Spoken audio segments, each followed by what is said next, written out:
तो नमस्कार दोस्तों, आप सबके सोझा में मनीष ओझा स्वागत करता हूं आपके अपने चैनल टीचिंग केंद्र पे, जहां हम लोग डिस्कस कर रहे हैं आज केवीएस पीआईटी टीयर 2 का एक शानदार टॉपिक ईवीएस का इंडस वैली सिविलाइजेशन। तो दोस्तों, सिंधु घाटी सभ्यता की बात हो रही है, हिंदी में कहें तो इसको सिंधु घाटी सभ्यता की बात कर रहे हैं हम।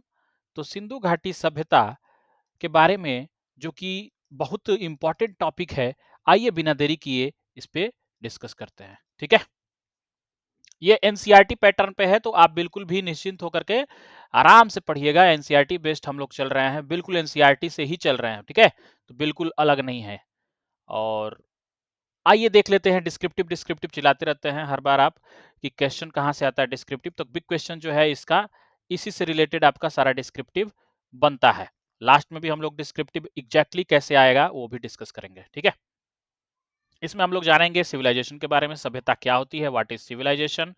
फिर हम लोग ये समझेंगे कि what was the earliest civilisation of the Indian subcontinent, सबसे पुराना इंडियन सबकॉन्टिनेंट का सिविलाइजेशन मतलब सभ्यता क्या थी, सबसे पुरानी सभ्यता तो वैसे क्या थी, सिंधु घाटी ही सभ्यता थी सबसे पुरानी। What were its major achievements, क्या क्या मुख्य जो उपलब्धियां थी, ये सब भी हम लोग सीखेंगे जानेंगे। ठीक है, तो बिना देरी की है आइए शुरू करते हैं। ये आपका एक फिगर दिख रहा होगा जो कि क्या है, ये नॉर्थ गेट एंट्रेंस है धौलावीरा कैसल एरिया, जहां पे धौलावीरा गुजरात का में ये इलाका जो कि प्रसिद्ध है। ठीक है, आइए देखें फिगर, ये सिंधु घाटी का है। ठीक है, उस समय का है। व्हाट इज सिविलाइजेशन, सिविलाइजेशन क्या होता है दोस्त, सभ्यता क्या होती है। What then is civilisation is, in general the term is used for advanced stage of human societies. सभ्यता का मतलब है कि मानव का समाज में एक एडवांसमेंट हो गया, मानव समाज का विकास हो गया। सभ्यता का इसी से मतलब है कि सभ्यता का मतलब है मानव समाज का विकास। To be precise, we will consider here that a civilisation should have at least the following characteristics. बिल्कुल करेक्ट वे में एकदम शुद्ध शुद्ध बताना चाहें, प्रिसाइज मतलब एकदम शुद्ध अगर बताना चाहें कि सिविलाइजेशन सभ्यता क्या होती है, सभ्यता क्या होती है, तो इसको जानने के लिए आप देखते हैं कुछ कैरेक्टरिस्टिक्स होते हैं, कुछ लक्षण होते हैं सभ्यता होने के लिए। वो क्या है देखिए, पहला है some form of government and administration हो to manage a more complex society and its many activities. मतलब कोई ना कोई एक सरकार तो हो कम से कम मैनेजमेंट के लिए। हाँ, मैनेजमेंट के लिए सरकार होनी चाहिए, एडमिनिस्ट्रेशन के लिए, प्रशासन के लिए एक सरकार होनी चाहिए कोई ना कोई, तब तो हम मानेंगे कि वो सभ्यता कोई है जो चल रही थी। हाँ, अर्बनाइजेशन होना चाहिए, टाउन प्लानिंग होना चाहिए, मतलब नगरीकरण होना चाहिए, शहर हो, शहरीकरण हो, नगरीकरण हो, तब तो हम कहें कि सभ्यता है, विकसित हुई है। हाँ, town planning, the growth of cities and their management, which generally includes water management and a drainage system. Town planning में मुख्य रूप से कहा आता है, हम कहते हैं सीवर कार्य प्रगति पर है, हमारा आज भी सीवर कार्य प्रगति पर ही चलता रहता है, इतने अपने आप को मॉडर्न कहने के, सिविलाइजेशन कहने के बावजूद भी। और सोचिए उस समय भी सिंधु घाटी सभ्यता में, इंडस वैली सिविलाइजेशन में इस तरीके की मैनेजमेंट थी कि ड्रेनेज सिस्टम आपको दिखता था कि है, फिगर में भी आपको कई जगह दिख जाएगा, ऊपर भी और नीचे भी बहुत सारे फिगर्स दिखेंगे आपको। देख लो ना, यहाँ पे देख रहे हो, कुछ तरीका समझ में आ रहा है। सोचो उस टाइम की बात है, कच्चे मकान उस समय नहीं, पक्के पक्के, कच्चे नहीं पक्के एकदम, सीमेंटेड तो नहीं बोलेंगे लेकिन स्टोन वगैरह, पत्थर वगैरह और ब्रिक्स, ईंट दिख रहा है ना, वो सब यूज किया जाता था। तो और क्या होनी चाहिए कैरेक्टरिस्टिक्स सिविलाइजेशन को पहचान करने की, सभ्यता की पहचान कैसे होती है। तीसरा पॉइंट है, देखो दो पॉइंट तो हो गया, एक तो शहरीकरण, दूसरा है, पहला है सरकार बनी होनी चाहिए, एक सरकार होनी चाहिए, सरकार तो साड़ी अपनी है। A variety of crafts including the management of raw materials such as stone or metal and the production of finished goods such as ornaments and tools. औजार होना चाहिए, हथियार होना चाहिए, या यूं कहें तो आभूषण, ऑर्नामेंट्स वगैरह हों, और नहीं तो कम से कम गुड्स हों, वस्तुएं हों। हाँ, स्टोन की बनी, मेटल की बनी वस्तुएं हों, मटेरियल्स, रॉ मटेरियल्स हो, तो ये तब पहचान होती है सभ्यता की। चौथा पॉइंट है भैया, व्यापार होना चाहिए, ट्रेड, व्यापार, व्यापार के बिना कैसे हम कहेंगे कि कोई सभ्यता थी भी या नहीं। तो व्यापार किस तरह से होना चाहिए, both internal and external. Domestic स्तर पे भी घरेलू व्यापार भी होना चाहिए, और अंतरराष्ट्रीय स्तर कहें या यूं कहें कि एक क्षेत्र से दूसरे क्षेत्र में भी व्यापार होना चाहिए, बाह्य व्यापार भी होना चाहिए, घरेलू हो और बाह्य, एक्सटर्नल भी हो इंटरनल भी हो, दोनों तरफ से व्यापार ट्रेड होना चाहिए, तब हम मानेंगे कि वो सिविलाइजेशन है कोई। पांचवा है सम फॉर्म ऑफ राइटिंग, कुछ लिखित प्रमाण तो होना चाहिए, लिखित में कुछ प्रमाण दीजिए तब तो माने कि आप सिविलाइजेशन थे, कोई सभ्यता थे। Needed to keep records and to communicate, कुछ रिकॉर्ड होना चाहिए भाई, कुछ लिखित में प्रमाण होना चाहिए, ठीक है। और कल्चरल आइडिया हो, कोई सांस्कृतिक कोई विचारधारा होनी चाहिए कि संस्कृति है कि नहीं वहां की, उस समय की सांस्कृतिक विचारधारा होनी चाहिए ना। आपने ऋतिक रोशन का वो मूवी देखा था मोहनजोदारो, इस पे आप आगे चल के इसमें इस शहर के बारे में भी जानेंगे, मोहनजोदाड़ो, मोहनजो मोहनजो मोहनजो मोहनजोदारो, समझे। तो कल्चरल आइडिया होना चाहिए, आर्ट मतलब कला होनी चाहिए, आर्किटेक्चर कुछ घर और बनने का डिजाइन बनाना होना चाहिए, लिटरेचर मतलब साहित्य होना चाहिए उस समय का कुछ ना कुछ, ओरल ट्रेडिशन ही सही कुछ तो हो, मौखिक परंपराएं कुछ तो होती होंगी उस समय में, तभी तो हम सभ्यता के बारे में कहेंगे कि कुछ है कि भी या नहीं। प्रोडक्टिविटी होनी चाहिए एग्रीकल्चर में, कृषि भी होना चाहिए भाई, खेती नहीं होगी तो कैसे कहेंगे कि आप कोई सभ्यता विकसित भी हुई थी। खाएंगे पिएंगे नहीं तो जिएंगे कैसे, enough to feed not just for the villages but also cities में, शहर में भी होना चाहिए पर्याप्त भोजन, सिर्फ गांव में नहीं कि केवल गांव में खेती होती है। तो शहर का हम पढ़ रहे हैं ना, एक मोहनजोदारो या फिर हड़प्पा जो है, शहर की विकास की बात हो रही है, इंडस वैली सिविलाइजेशन में शहरीकरण हुआ था, अर्बनाइजेशन प्लानिंग हुई थी, देख रहे हैं। मेसोपोटामिया का सिविलाइजेशन कैसा था 4000 बीसी के समय में, इजिप्ट का सिविलाइजेशन 3000 बीसी के समय में, और इंडस सरस्वती जो सिविलाइजेशन हमारा वाला था वो था 2000 बीसी में, कैसा था आइए देखते हैं। तो फ्रॉम विलेज टू सिटी, गांव से शहर की तरफ लौटो, गांव से शहर की तरफ। सभी शहरी लोग आजकल परेशान हो चुके हैं भैया, गांव की तरफ लौटना चाहते हैं, उल्टा चल रहा है। हाँ ठीक है, मानते हैं कि बेरोजगारी का अगर आलम है तो उसमें शहर की तरफ जाना पड़ेगा आपको, लेकिन रिवर्स कंडीशन तब आती है जब आपको याद आता है कि भैया पॉल्यूशन कितना है, हाँ कितना परेशानी झेलना पड़ रहा है, कितना प्रदूषण हो रहा है, और भी बहुत सी कठिनाइयां झेलनी पड़ रही है शहरों में। तो फ्रॉम विलेज टू सिटी, उस समय में क्या होता था, the vast plains of the Punjab today divided between India and Pakistan, पहले जो पंजाब हुआ करता था वो एक ही होता था दोस्त, पंजाब। आज भी देखोगे तो पंजाब हमारे भारत में भी है और पाकिस्तान में भी है, ठीक है। तो यहाँ दोनों ही जगहों पे आप देखते हैं पंजाबी भाषा बोली जाती है, चाहे पंजाबी भाषा आप कहें तो पंजाब मतलब पाकिस्तान वाले हिस्से में भी और भारत वाले हिस्से में भी। तो उस समय भी पंजाब हुआ करता था जो कि आज के डेट में इंडिया और पाकिस्तान में बटा हुआ है, एंड सिंध भी होता था, सिंध जो कि अब पाकिस्तान में चला गया है पूरी तरह से, are watered by the Indus river and its tributaries.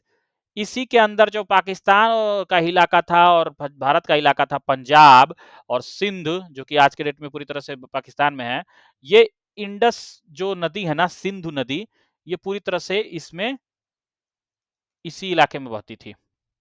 किस लिए ये फेवरेबल थी, एग्रीकल्चर के लिए, एग्रीकल्चर कृषि योग्य बहुत अच्छी जो है हो पाती थी इस नदी के द्वारा।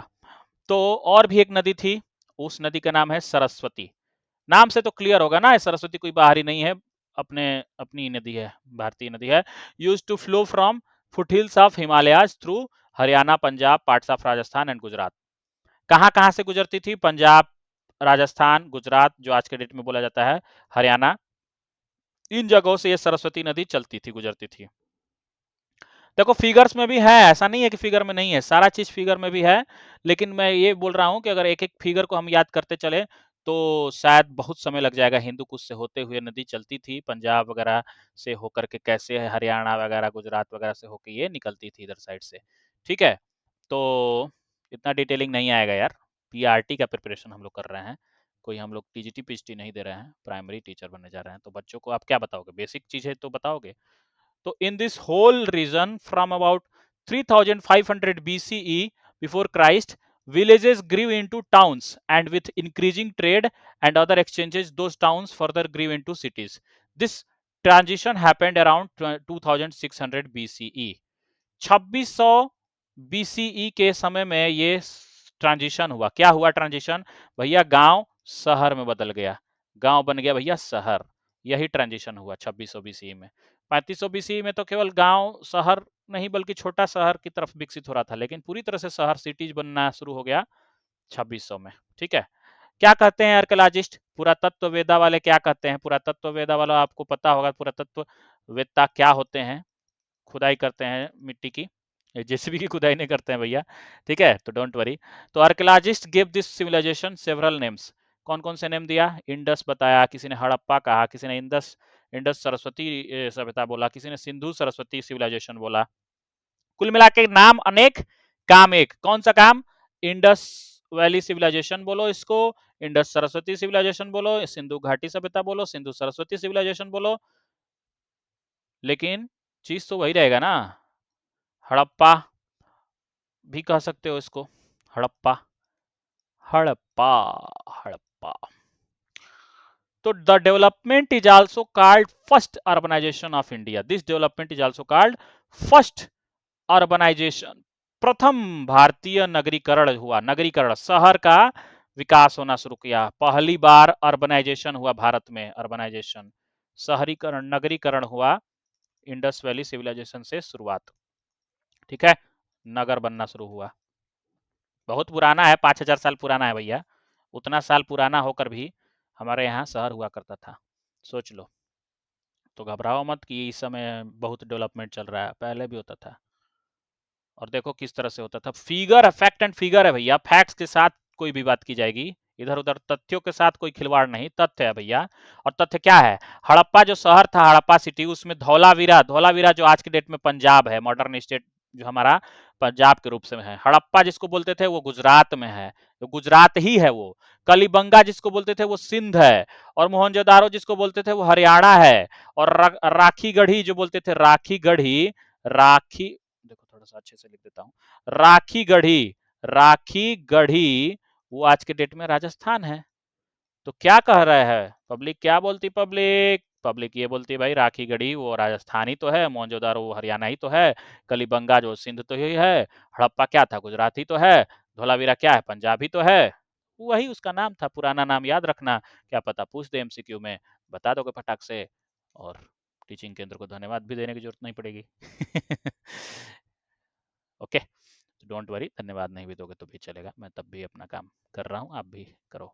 The Saraswati river is first mentioned in the Rigveda. पूछ सकता है कि पहली बार सरस्वती रिवर को किस जगह पे मेंशन किया गया है? तो ऋग्वेद में दोस्त, याद रखना, ऋग्वेद में सरस्वती नदी का बात छिड़ा हुआ है, मतलब जिक्र है।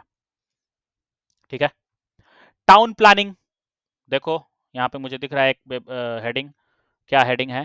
देखो, टाउन प्लानिंग। क्या होता है भाई टाउन प्लानिंग? टाउन प्लानिंग का मतलब है शहर का प्लान तैयार करना, योजना बनाना, शहर योजना।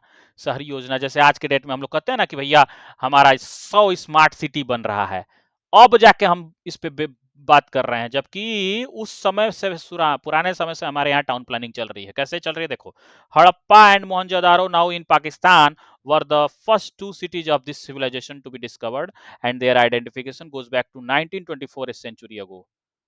एक सेंचुरी बीत चुकी है भाई, सेंचुरी बहुत पहले आपको सिखाया हूँ, बताया हूँ पुराने वीडियोस में कि इस सेंचुरी मतलब शताब्दी होती क्या है। सेंचुरी जो होती है 100 साल पुरानी, 100 साल पीछे, 100 साल, 100 साल पीछे।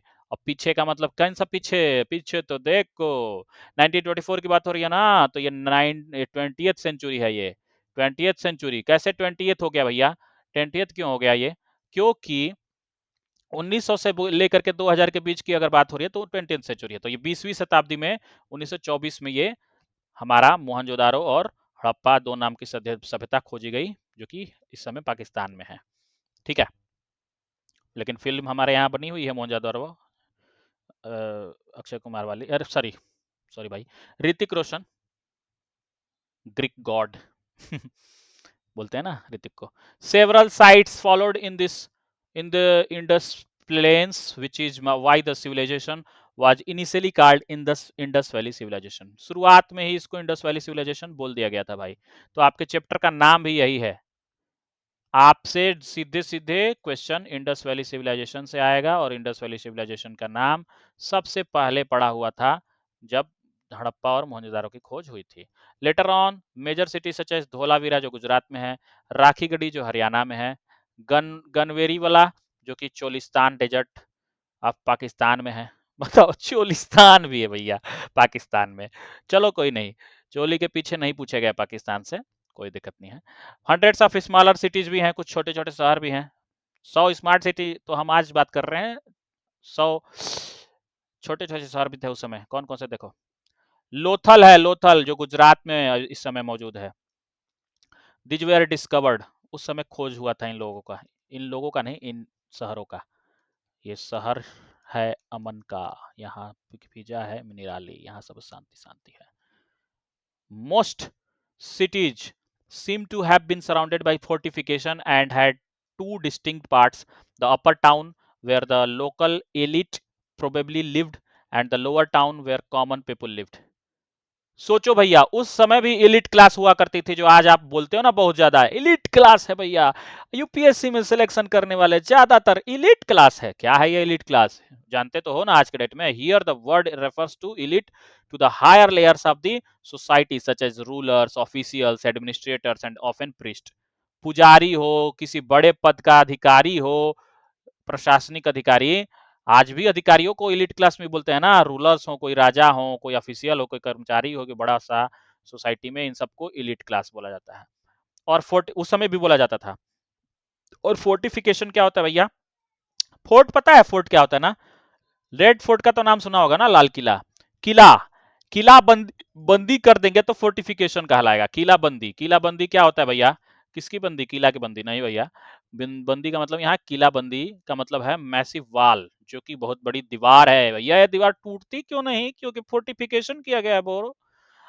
Massive wall surrounding a settlement और city generally for protective purpose. देखिए, सुरक्षा के भाव से इसको किलाबंदी किया जाता था उस समय भी, तो बहुत जरूरी होता है फोर्टिफिकेशन।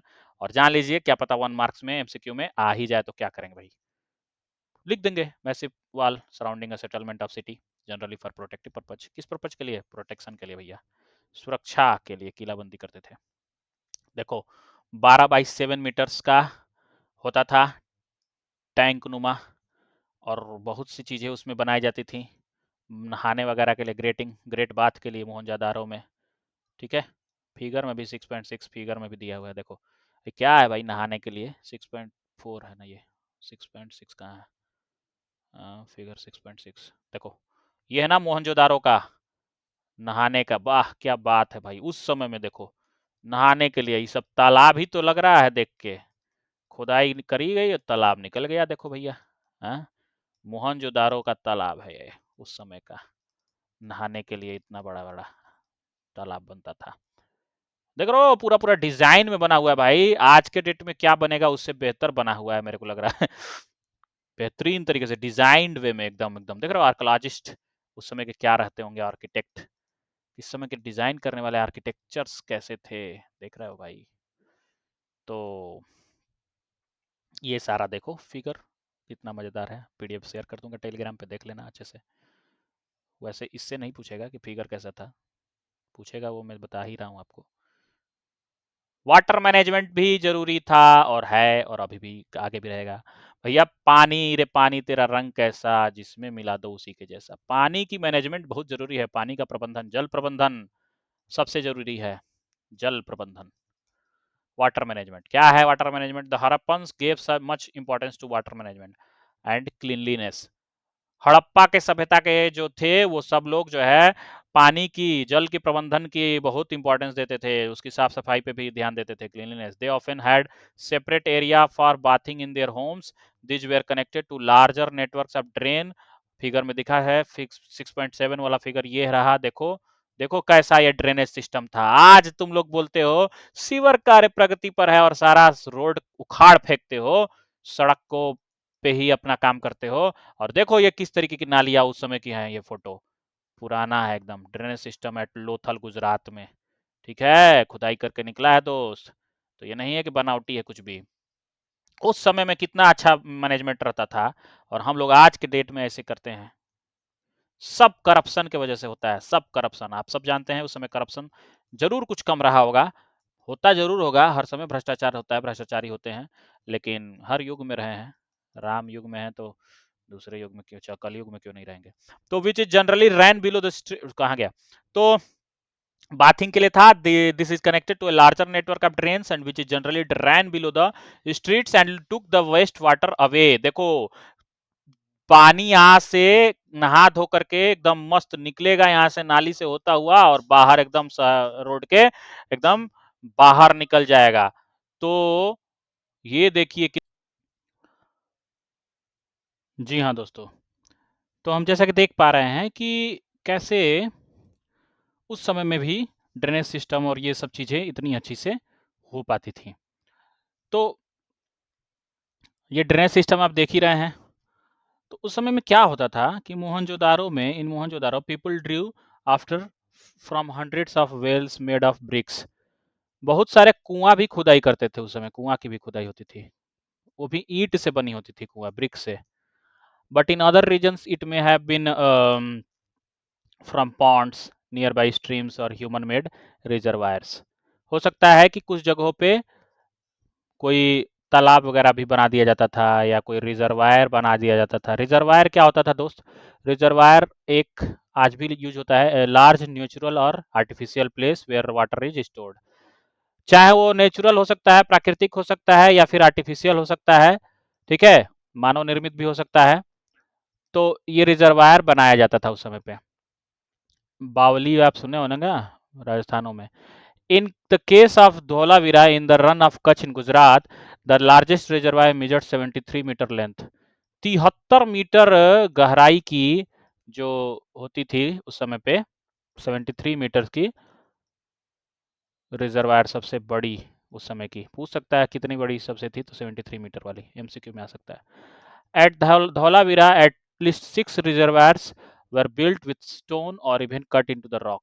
चट्टानों से या पत्थरों से जो रिजर्वायर बने हैं, लगभग 6, लगभग नहीं बल्कि कम से कम 6 बने हुए हैं रिजर्वायर। कहाँ पे? धौलावीरा में। ठीक है, जानते रहिए, क्वेश्चन आ सकता है। ये है रिजर्वायर, देख रहे हैं रिजर्वायर कैसे धौलावीरा में बना हुआ है, 33 मीटर लेंथ का। देख रहे हो रिजर्वायर कैसा होता था? इस तरीके की चीजें होती थी दोस्त, खुदाई करके निकाली गई ये सब चीजें। हड़प्पा वाले लोग खाते क्या थे भाई, ये भी तो जान लो। इंडस वैली सिविलाइजेशन के लोग खाते क्या थे?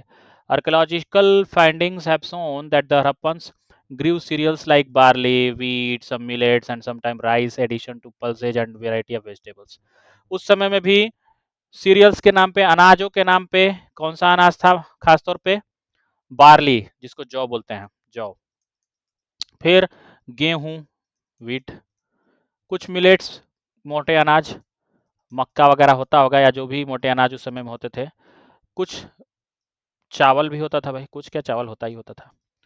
और भी बहुत कुछ दाल भी होती थी, दाल, और कुछ सब्जियां भी होती थी, वैरायटी ऑफ वेजिटेबल्स भी होते थे, सब्जियां भी। They were also the first in Eurasia to grow cotton. Harappans जो थे वो पहली बार कॉटन, जिसको रुई बोलते हो, सूत बोलते हो, खादी की, इसी के कपड़े, नहीं खादी तो थोड़ा सा अलग हो जाता है। तो कॉटन जो है उसमें बोया जाता था, which they used to weave into clothes. कपड़ों में प्रयोग करते थे कॉटन को। ठीक है, आज भी कुछ जगहों पे बनावली जैसे हरियाणा के जगहों पे आज भी मॉडर्न वे में प्लाऊ वगैरह, हल वगैरह जो है उस समय के जो थे डिजाइन, उसके से मिलते जुलते हैं। What did Harappa cooking pot contains? Harappa वाले के खाने में क्या क्या था, बर्तन कैसे था, क्या था, इनके अंदर क्या होता था? Scientific examination of clay pots have provided some answer, both expected ones, dairy products and surprising ones such as remain of turmeric, ginger, बनाना।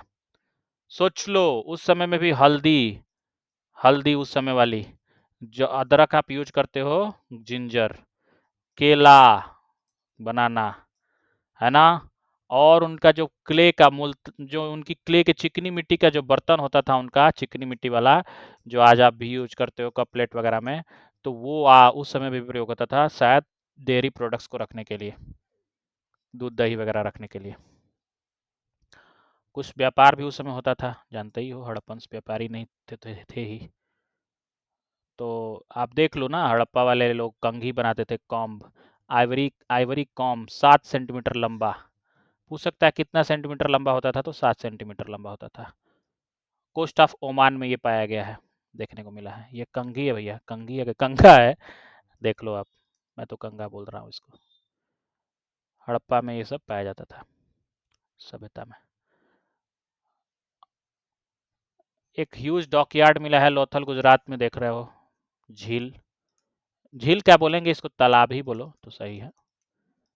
झील तो झरना ऊपर वगैरह से भी जाता है। अब ये देखो, हड़प्पा के कुछ मुहरे हैं, सील, जैसे कि एक वन हार्ड राइनोसेरस है, या फिर ये जो टाइगर है, एक सिंही वाला टाइगर, देख लो। उस समय में जो भी जीव होते थे उनका मुहर लगा देते थे ये लोग, तो ये चीज़ें चलती थी। कुछ एंशियंट लाइफ आप देख सकते हो इनका, देख रहे हो, टेराकोटा का बना हुआ बर्तन धौलावीरा में, ठीक है। ये सब खुदाई करके निकला है।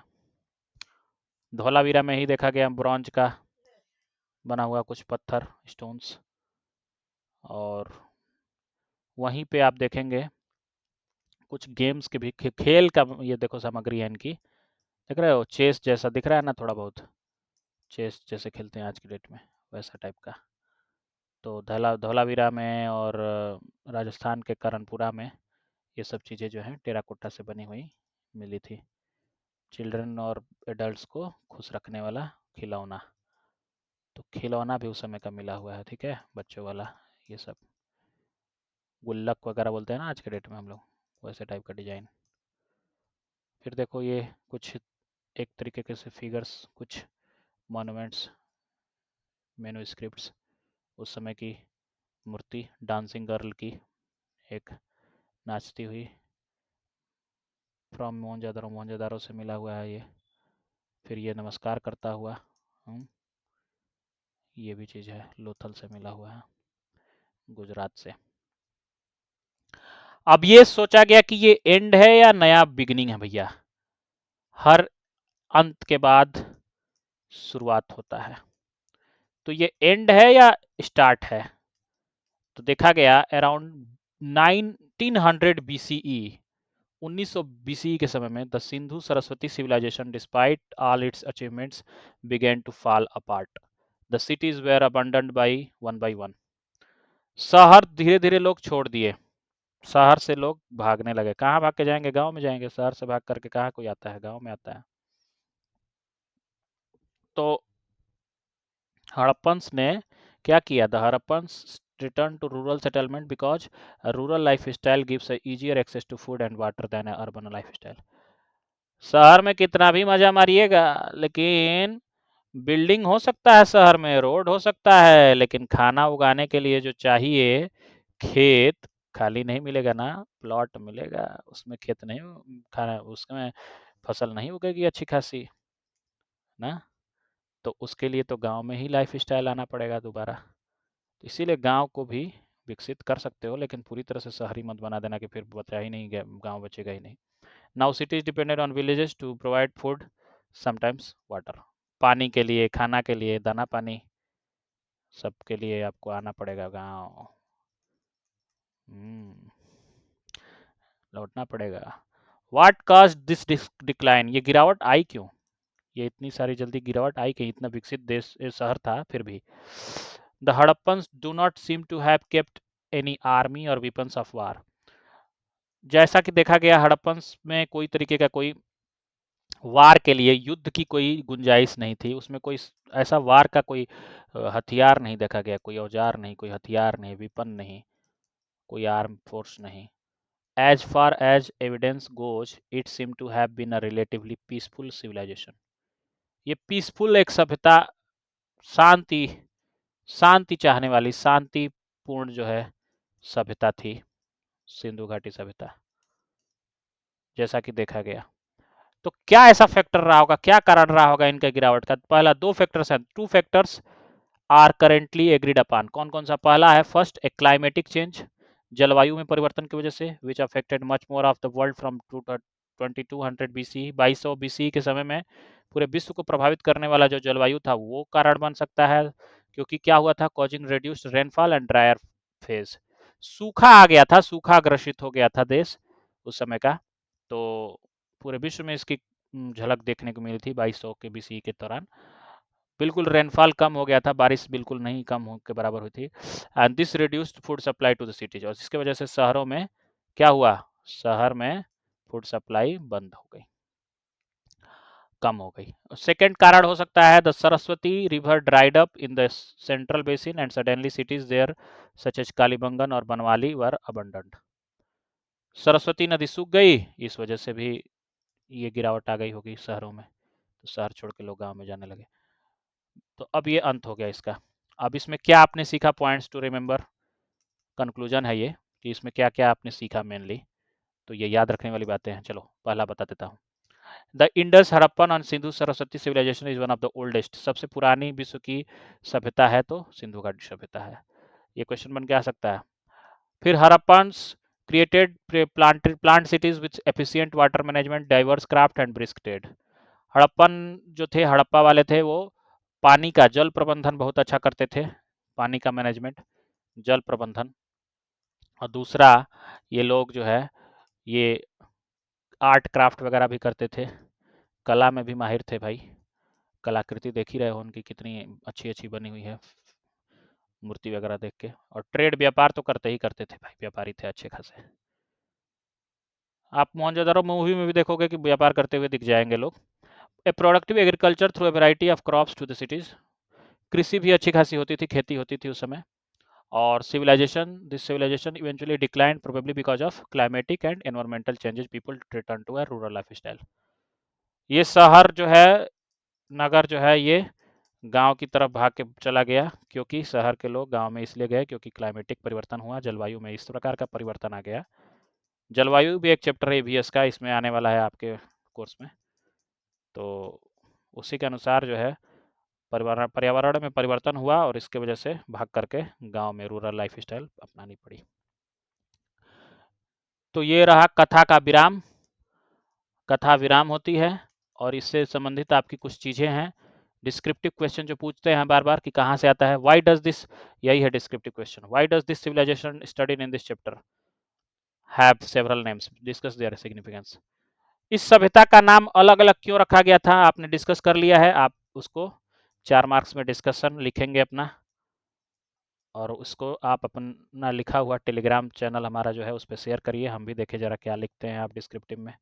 इस पीडीएफ को मैं शेयर कर दूंगा आपके टेलीग्राम चैनल पे, वहीं से आप शेयर करिएगा खुद का। Right a brief report 150 to 200 words summing up some of the achievements and the of the Indus Saraswati civilization. 150 से 200 शब्दों में सिंधु घाटी सभ्यता में क्या क्या विकास हुआ, अचीवमेंट्स क्या क्या रहे, उसको अपने लिखिए। Imagine you have to travel from city of Harappa to Kalibangan. What are your different opinions, options? Can you make a rough estimation of the amount of the time each option might take? एक तो ये imagination based है, तो काल्पनिक है भैया, सबका अपना अपना इमेजिनेशन। इस टाइप के क्वेश्चन आपको आ जाए तो बस मजा ही मजा है। क्यों? क्योंकि आपको इसमें किसी तरीके का फैक्ट फिगर की बात नहीं हो रही है, सीधा सीधा इमेजिनेशन की बात हो रही है। काल्पनिक अवस्था में आपको जवाब देना है, खुद सोच करके, खुद का अपना अपना। सबका इसका आंसर, इस टाइप का आंसर सबका अलग अलग होगा दोस्त, ठीक है। डिस्क्रिप्टिव में यही तो फायदा है, सबका क्वेश्चन का आंसर अलग अलग तरीके से होगा। तो यही कुछ तरीके थे डिस्क्रिप्टिव्स के, आप देख लेना, पीडीएफ दे दूंगा, शेयर कर दूंगा। और वीडियो पसंद आई हो तो भाई लाइक कर लो, अभी भी समय है। और शेयर कर देना अच्छे लोगों के बीच में, पढ़ने वाले लोगों के बीच में। और सब्सक्राइब तो कर ही लो है भाई, काम की चीज़ें यहाँ पे बताई जाती है, तो सब्सक्राइब करके बेल आइकन में दबा लो, बटन घंटी का टन से बजा दो, ताकि आपको अपडेट्स मिलती रहे। चलिए, कैसा रहा ये पूरा सफ़र, मतलब पढ़ाई का, ये कौन सा हम आपके साथ सफ़र बिताया तो ये जो भी आप लोगों को सिखाया गया, इसमें क्या क्या आपको अच्छा लगा, क्या अच्छा नहीं लगा, कमेंट में ज़रूर बताइएगा। और ठीक है, एंड अपना ख्याल रखिए, और पढ़ाई भी चलती रहनी चाहिए, क्योंकि समय बहुत कम है, 10 दिन 12 दिन, इससे ज़्यादा नहीं है। Okay, best of luck to all of you for tier 2। And मेरा भी है टीयर 2 पीआरटी के लिए ही, तो मुझे भी विश कर सकते हैं ओके, बोल करके मांगना पड़ रहा है। Congratulation to all of you कि टीयर 1 आपने क्रैक किया। And okay, thank you and have a nice day, bye bye, see you soon.